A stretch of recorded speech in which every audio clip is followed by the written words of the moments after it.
Okay, everybody, welcome to our event. Our discussion tonight is called What Evidence Can We Use to Build a Worldview? And so we have two people speaking. One is pastor and author and professor Ray Lubeck in this corner.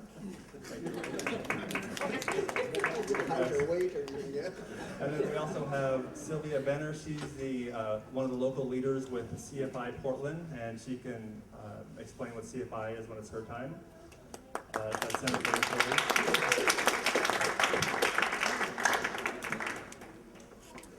So this event is listed at meetup.com. It's called the Westside Science and Religion Discussion Group. There's also a Vancouver one. If you go to meetup.com, it's really easy to find these. Just search for atheist or Christian or science and religion, and it'll pop right up when you put it in the Portland area. I want to give the agenda for tonight. It may sound a little bit complicated, but I think it's going to make it more interesting. We have 10 minutes for Ray to start, and he's going to make his positive declaration for the evidence that we should use to build a worldview. And then Sylvia's going to give her evidence for 10 minutes. Then I'm going to have a 5-minute question for each one of them. Then we're going to have audience Q&A for 30 minutes, and I'll explain the rules for that later. And then after that 30 minutes, we're going to take a break and have them ask each other questions. So Sylvia will have 3 minutes to ask Ray, and Ray will have 3 minutes to ask Sylvia questions based on what they said in their opening presentation, and also based on kind of how the Q&A was going. Then we'll have from 7:56 to 8:16 some more audience questions again. And then we're going to close with 2 minutes for each one to make a summary. So we'll be done at 8:20 is our schedule. So with that, we'll start with Ray. He has 10 minutes, and we'll be a little bit forgiving here if there's a little bit extra, because they're both pretty good with time, from what I've noticed. So we'll start with you, Ray. And then also feel free to take an extra minute to explain your background or what you're doing, your church, or the seminary, or whatever you want to say. Your books and things. Okay, well, I'll start with the latter part and do that quickly. My name is Ray Lubeck. I have been involved here at Endeavor from its very start a year ago, last September. So this is kind of home court for us. I teach at Multnomah University at the undergraduate level there, mostly Old Testament courses and Bible study methods and some philosophy classes. I'm also an adjunct professor at Western Seminary and teach Bible classes there. And yes, I have written a couple of books, but I'm not here to sell those tonight. So I'd like to just go ahead and jump right into our discussion topic, which is what evidence can we use to build our worldview? And hopefully I can get my remote here to work. Yeah, here we go. So I'll start off with a quote here. Knowledge means believing what is true with proper justification. Starting with that, there's some implications that come along with this, and that is knowledge comes at the intersection of truth and belief. So knowledge is not simply being aware of something out there, but it involves more of a commitment. So a worldview begins as a belief system, not primarily a rational scheme. That's not to say that it's irrational, but it starts with belief. But we have a problem that we encounter right away. That is, we use evidence to choose our worldview. That's why we choose one worldview rather than another. However, how we view the evidence is shaped by our worldview. So it's a catch-22. Which one comes first, the evidence or the worldview? And it's a symbiotic thing. So what are some of the lines of evidence? One of them would be science. What do we mean by science? Well, it would mean phenomena that are able to be tested. They must be repeatable. They must be measurable in some way.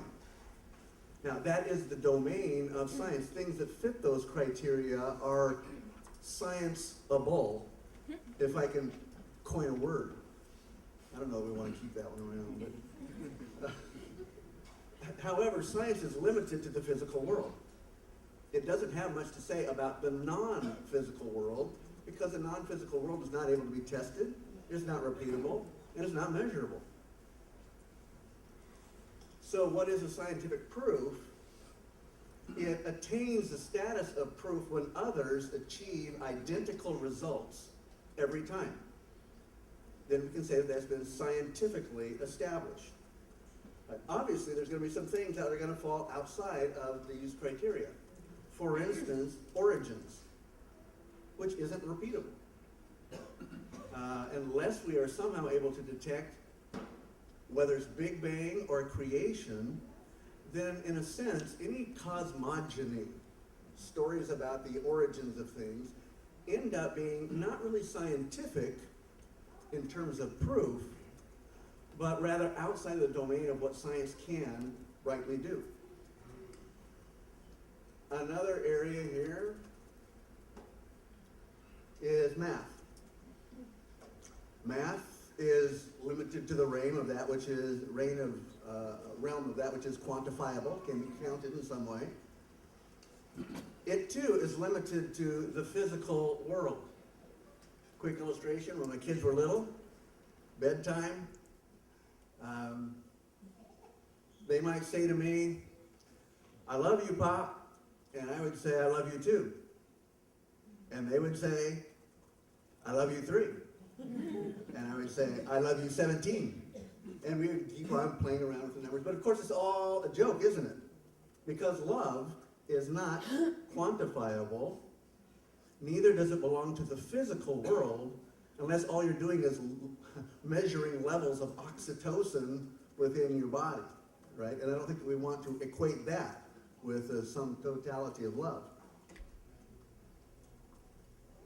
So what is proof in math? Proof is a convincing demonstration within the accepted standards of the field that an equation is necessarily true. But there I would want to at least specify that that's within the accepted standards of the field. 2 plus 2 equals 4. As long as you're dealing with base 10. But if you switch over to base 3, 2 plus 2 is 11. Okay? So it depends on agreeable philosophies or concepts of scheming of numbers. A third area is logic. It too follows agreed upon rules. It's limited by what we agree on as logical or common sense. So here in Western philosophy, we have agreed upon rules like the law of non-contradiction, the law of identity, law of excluded middle. Those are things that we all agree on as being logical. But if you move into the Eastern Hemisphere, it's not a given that those are logical ways of thinking. So, cartoon here. Working out an equation, right smack in the middle of the board it says, then a miracle occurs. I think you should be more explicit here in step 2. Because clearly the interlocutor is looking at the math there and saying you're doing something that doesn't follow our accepted standards of logic here. So what is a proof? A proof in logic is a formal series of statements showing that if one thing is true, a premise, something else necessarily follows from it, a conclusion. Another area is common sense. Things that we take for granted as obvious. Caution, water on road during rain. It's kind of the no-duh way of thinking, all right? Things that are just patently obvious, and we don't even feel like we need to prove anything. But it is limited by what we agree on as common sense, right? If you're uncertain on that, try being married. And one person's perception of common sense is not at all what someone else's perception of common sense is. Patently obvious. So a proof is just what strikes us as self-evidently true. History is another realm here for evidence. History, rightly conceived, explains not just what happened, but cause and effect patterns. So history is always interpretive. It's not merely repeating what happened and when and where, but what were the causal relationships behind that. It's limited by how much context we use, who's interpreting the data, and what is their agenda. So it used to be that you could just go to school and study, for instance, 17th century European history. Now that's not good enough.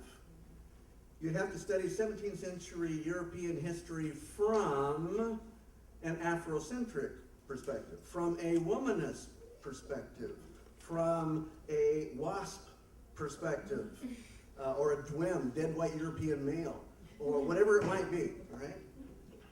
A proof here is the most likely explanation of the circumstances beyond reasonable doubt. So actually, historical proof is what is used in court cases. And that isn't really proof in a technical sense in the same way that we have in science or math. Now we're trying to say this is probably the best way of accounting for why this happened beyond reasonable doubt. Empirical evidence, what I learned through my own five senses, right? If something stinks and someone else is trying to convince me otherwise, math or science isn't going to convince me. My nose tells me it still stinks. It too is limited to the physical world. My five senses can only tell me about things that are tangible. It's also limited to me and what I am sensing, and also to my interpretation, my grid. Proof is what I experience through my senses. Subjective experience also factors into the formation of worldviews. That is, what I learned through personal circumstances. This one, I think, is something that exercises a great deal of influence, but it's a lot harder for us to explain or account for, or especially to become convincing to other people. It is limited to what I experience, and it's limited to my interpretation. Okay? Let me give you a quick example here.